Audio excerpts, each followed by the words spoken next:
Hello guys, আজকে বানাবো হলো মাংস। তো তার জন্য এই যে কড়াইতে তেল দিয়ে দিয়েছিলাম, তেলটা গরম হয়ে গেছে। এখন আলুটা ভেজে নিচ্ছি ফার্স্টে। এই যে আমি মাংসটাকে দই দিয়ে ম্যারিনেট করে নিয়েছিলাম। আর এছাড়া এখানে আছে হচ্ছে পেঁয়াজ, টমেটো, লঙ্কা পেস্ট, পেঁয়াজ কুচি, আর এটা হলো আদা রসুন বেটে নিয়েছিলাম। আর এইটা হলো হচ্ছে কাজু বাদাম পেস্ট আর হচ্ছে সাদা তিল পেস্ট। এবার আমি পেঁয়াজ, লঙ্কা আর হচ্ছে টমেটো যে পেস্টটা করেছিলাম ওটা মাংসের মধ্যে দিয়ে দিলাম। এবার আদা রসুন পেস্ট আমি দিয়ে দিচ্ছি এর মধ্যে। এবার নুন দিয়ে দেবো। এবার একটু সর্ষের তেল দিয়ে দিচ্ছি এর মধ্যে। এই যে আমি এর মধ্যে এলাচ, দারচিনি, লবঙ্গ সব ফোড়ন দিয়ে দিলাম। এবার এটাকে একটু নাড়িয়ে নিচ্ছি। এবার এটার মধ্যেই পেঁয়াজ কুচিগুলো দিয়ে দিচ্ছি। এবার আস্তে আস্তে মাংসগুলোকে আমি দিয়ে দিচ্ছি সাথে। এবার এটাকে ভালো মতো নাড়িয়ে নিচ্ছি।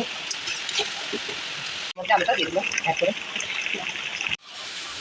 এই যে সমস্তগুলোকে আমি আস্তে আস্তে নাড়িয়ে নিচ্ছি।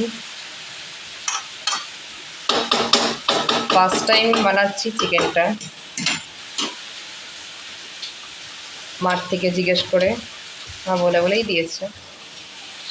এবার এই যে জিরের গুঁড়ো দিয়ে দিলাম এর মধ্যে। এবার ধনের গুঁড়ো দিয়ে দেবো।